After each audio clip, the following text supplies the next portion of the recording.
Ladies and gentlemen, the Railroad Hour. And here comes our star-studded show train.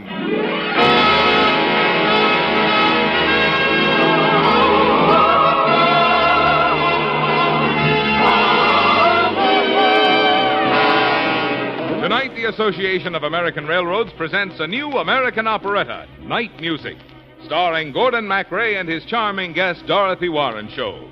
Our choir is under the direction of Norman Luboff, and our music is prepared and conducted by Carmen Dragon. Yes, tonight another musical premiere is brought to you by the American Railroads. The same railroads that bring you the food you eat, the clothes you wear, the fuel you burn, and the multitude of other things you use in your daily life. And now, here is our star, Gordon MacRae.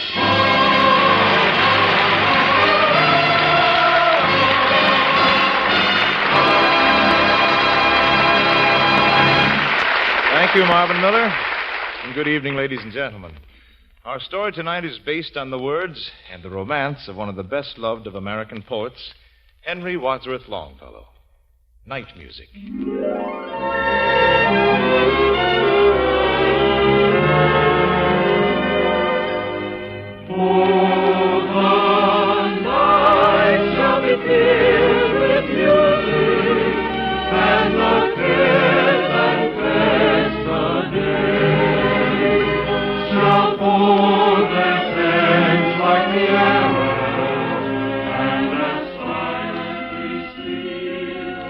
Journal of H.W. Longfellow, 1836, Interlaken, Switzerland. On this, the summer of my 29th year, I have met a girl. Her name is Frances Elizabeth Appleton. Tonight I walked by her hotel. All the windows of the inn had shut their eyes for the night, but I knew she was there. And so under the starlight, I wrote a verse to her. Of the summer night, far in yon azure deeps, hide your golden light. She sleeps, my lady sleeps.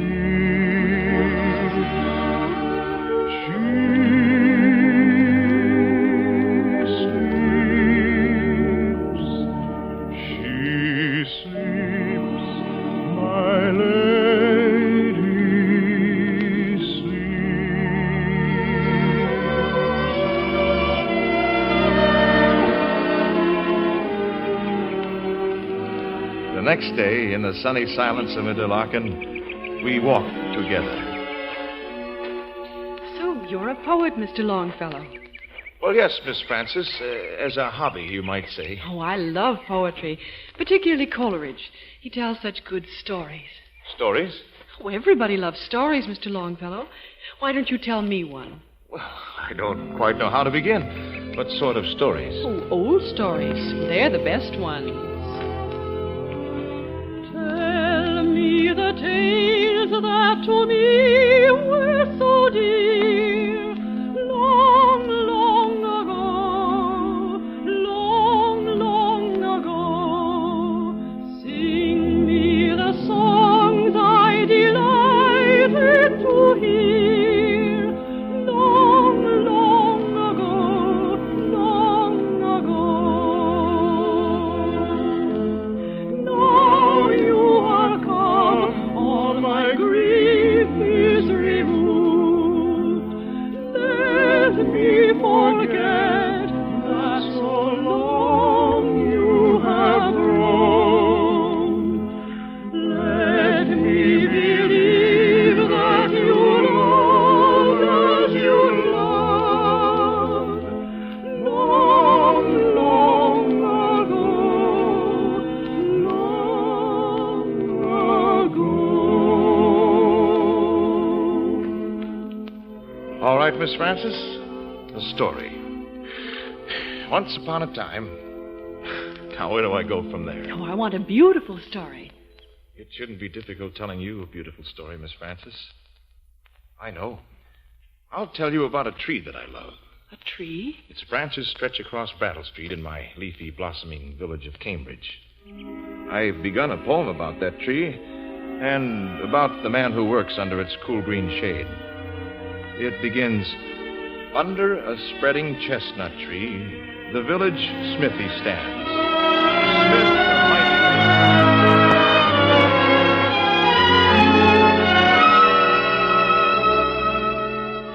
Journal for July 13th, 1843. 7 years have passed since that day in Interlaken. Today, Frances became my wife, and I am the happiest man on the face of the earth.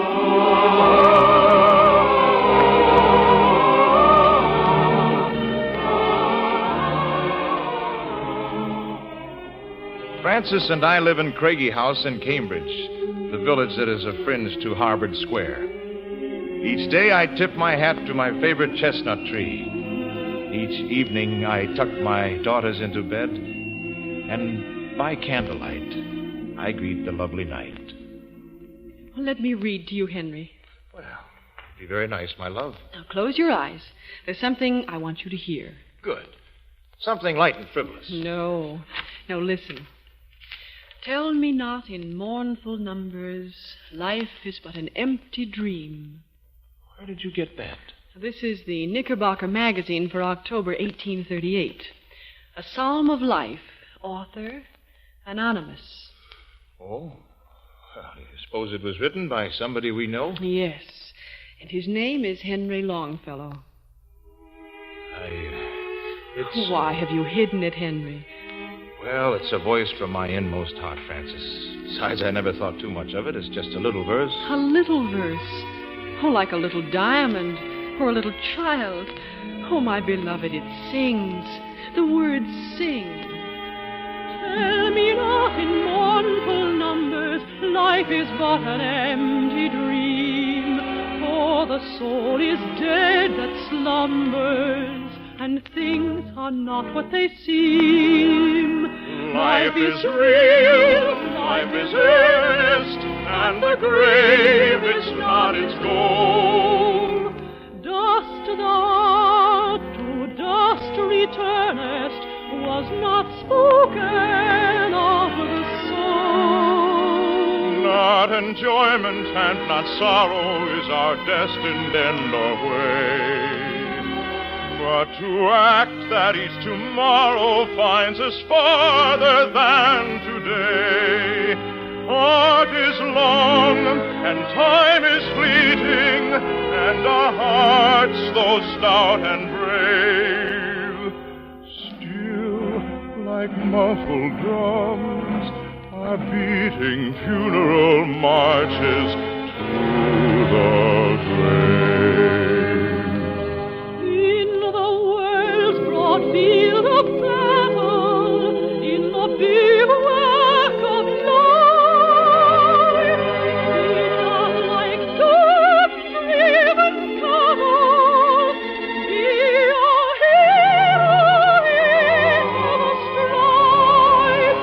Trust no future, however pleasant, let the dead past bury its dead. Act in the living present. Heart within and God.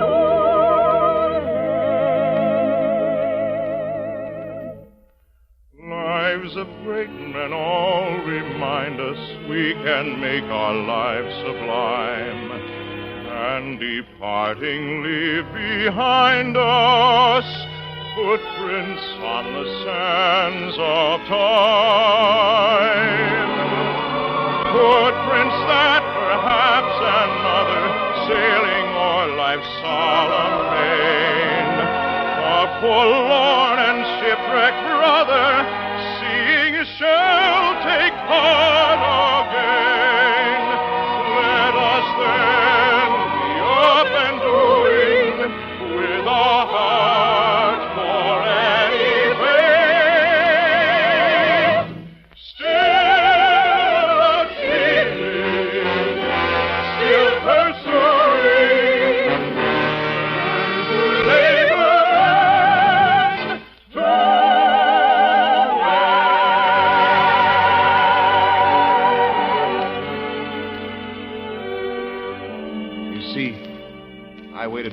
Francis, and that has made my life sublime.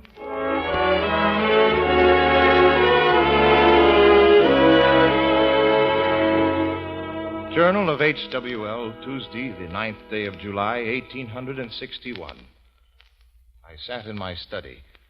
Francis was downstairs sealing some letters with wax. I was composing a verse. And suddenly I heard a scream. Henry!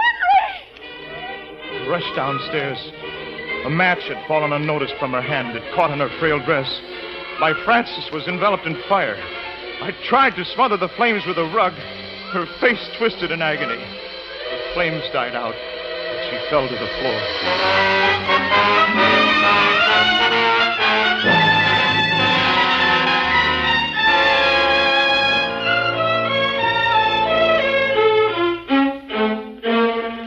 All the medical skill of Cambridge and Boston could not save her.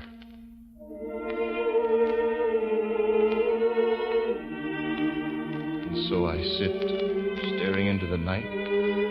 Terrible, lonely, empty night. Black night. Oh, you distant stars.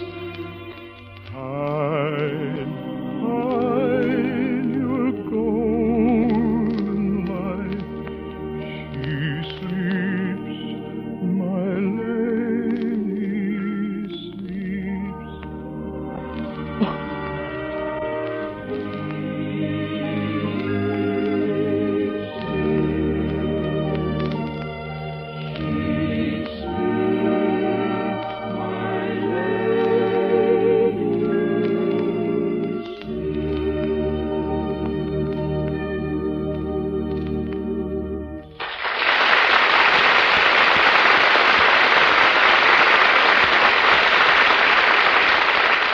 Return in a moment for Act Two of Night Music.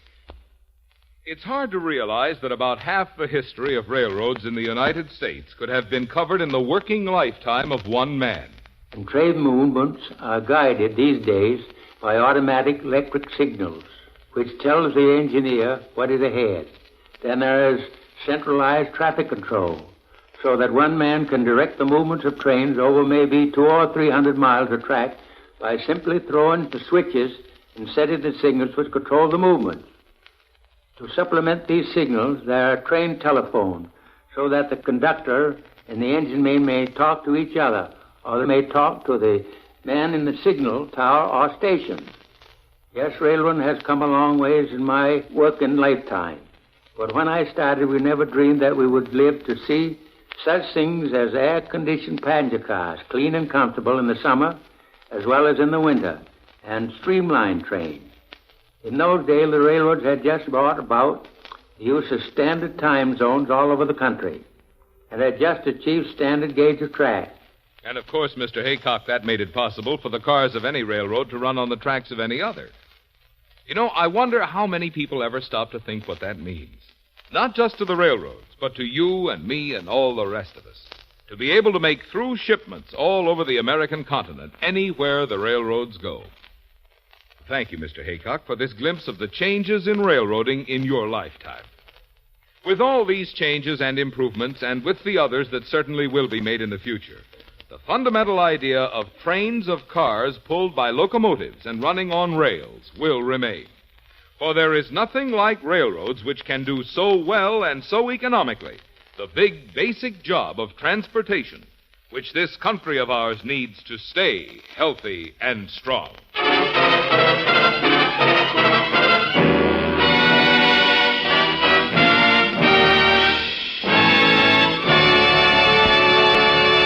Now here is Act Two of Night Music, starring Gordon MacRae as Henry Wadsworth Longfellow and Dorothy Warrenshold as Francis.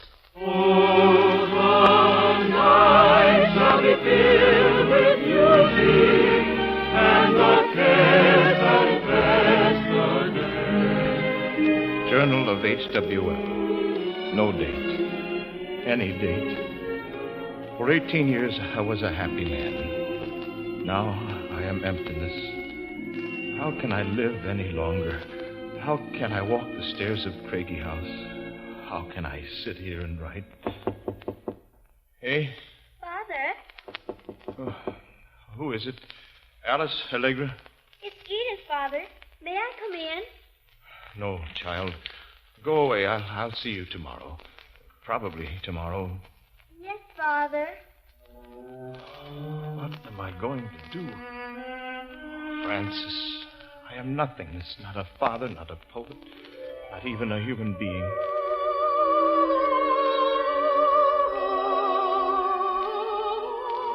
Francis? Francis, where are you? I hear you. I hear your voice like music in the night. I am here, my beloved. Oh, Francis, stay with me. I need you. Your children need you, too. I can't reach them. Help me. A poet should read his own poetry. And you remember?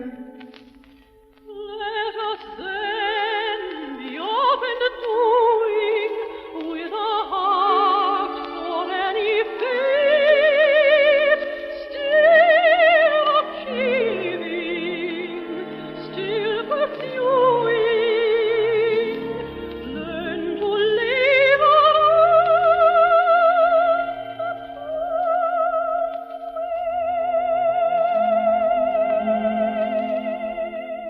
Oh, my love.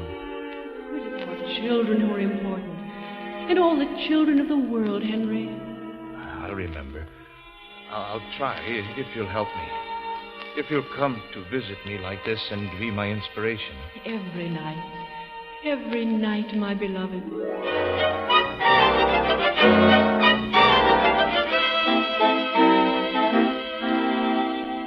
Edith? Father, I'm so glad to see you. You're always hidden away in your study. Well, now, that's all going to be changed. Edith, I've written a little verse, especially for you. You listen. There was a little girl who had a little curl right in the middle of her forehead. And there it is. There's the curl. Oh, Father. And when she was good, she was very, very good. But when she was bad, she was horrid. Oh, Father, I don't think I like that verse. I don't like it at all. Oh, Edith, I didn't mean Edith.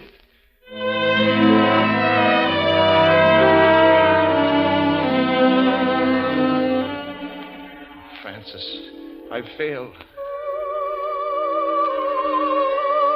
Francis, tell me what to do. You must be a father and a mother to our children. How? Tell me how. Now, what do you know about them? Our eldest daughter, how old is she? She's... Little girls' ages keep changing every year. I never can remember exactly how old she is. You always had a much better memory than I have, Francis. I know this much. Alice is a very nice girl, and she loves poetry almost as much as you do. And Edith? She has blue eyes and beautiful golden hair, and she wears little gray boots and may grow up to look just like her mother. And Annie Allegra? My baby, with a name that means Mary. I often hear her singing and laughing. Oh, give yourself to them, my beloved. What can I give? Stories. Your stories. Why, yes, I've begun a series of tales. Tales of a Wayside Inn, I call it. But the stories will be all for them. I'll begin the first one. Listen, my children, and you shall hear of the midnight ride of Revere on the 18th of April in 75. Hardly a man is now alive who remembers that famous day and year. Oh, yes. Oh, and tell them your story of evangelism. It's so lovely. It's such a wonderful story.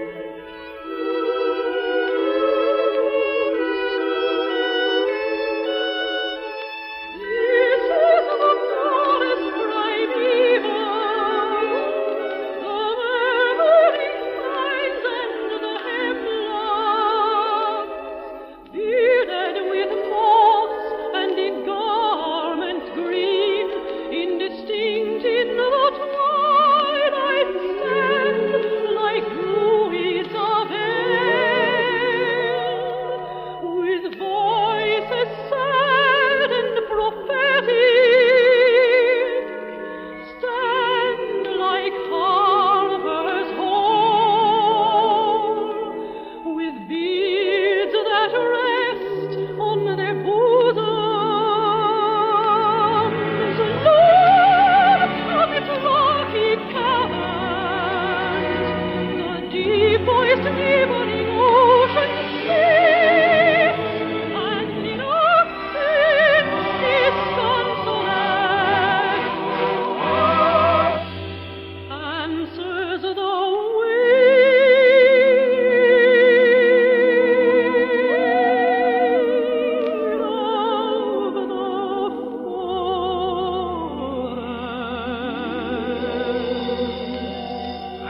tell them that story, my love, and 100 others.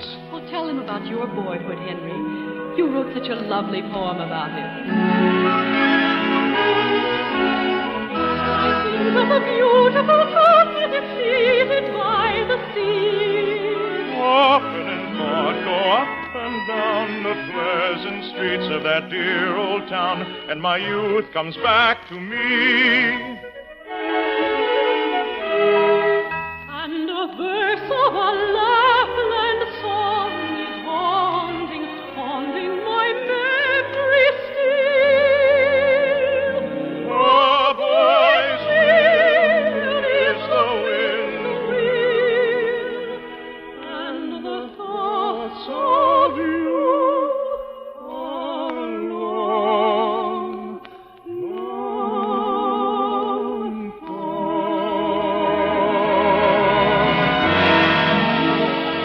Yes, my love. I shall tell them stories every day.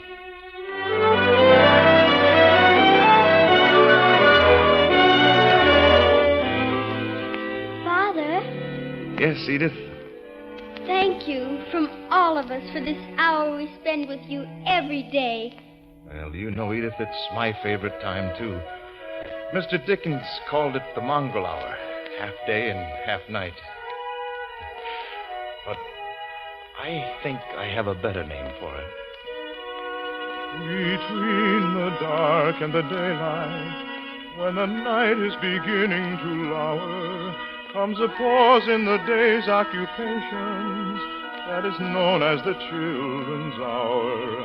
I hear in the chamber above me the patter of little feet, the sound of a door that is opened, and voices soft and sweet.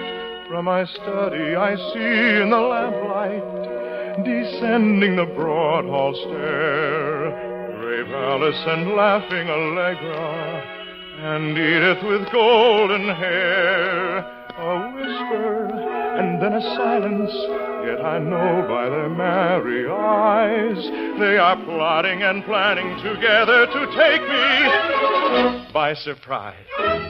A sudden rush from the stairway, a sudden raid from the hall. By 3 doors left unguarded, they enter my castle wall. They climb up into my turret, pour the arms and back of my chair. If I try to escape, they surround me. They seem to be everywhere. They almost devour me with kisses, their arms about me entwine, till I think of the Bishop of Bingen in his mouse tower on the Rhine. Do you think, oh blue-eyed Vendetti, because you have scaled the wall, such an old mustache as I am is not a match for you all. I have you fast in my fortress and will not let you depart, but put you down into the dungeon in the round tower of my heart. And there will I keep you forever, yes, forever and a day, till the walls shall crumble to ruin, and the molder in dust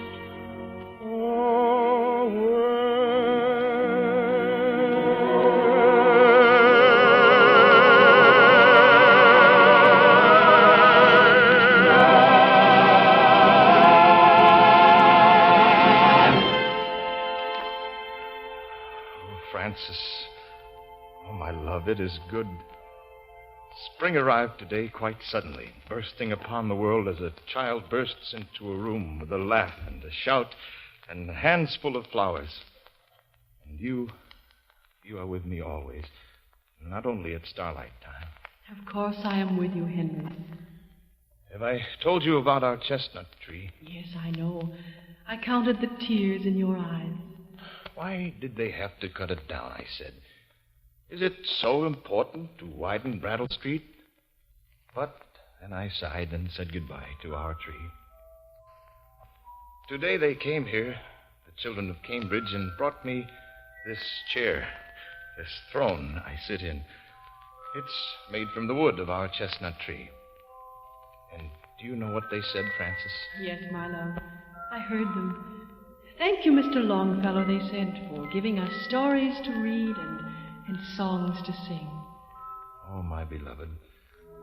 Out of the shadows of night, the world rolls into light. It is daybreak everywhere.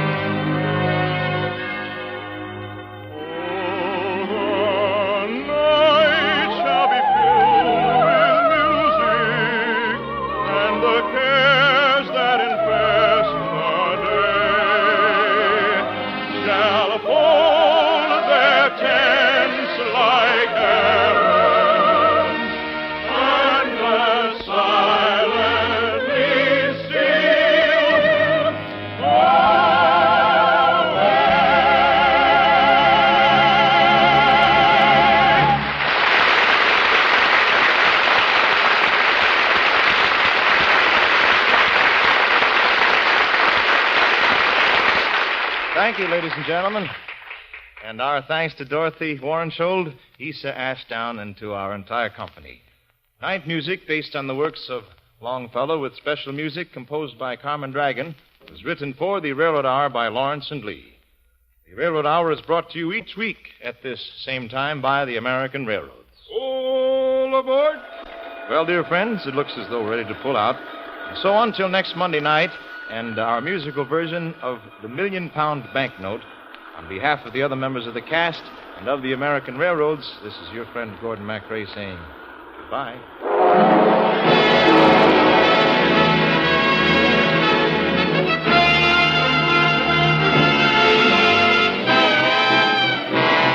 Gordon MacRae can soon be seen in Three Sailors and a Girl in Technicolor. Our choir is under the direction of Norman Luboff, and our music is prepared and conducted by Carmen Dragon. A portion of the preceding program was transcribed. This is Marvin Miller saying goodbye until next week for the American Railroads.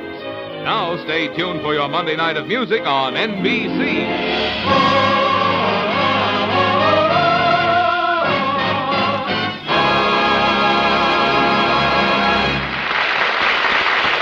Tonight, The Voice of Firestone features Robert Rounceville on NBC.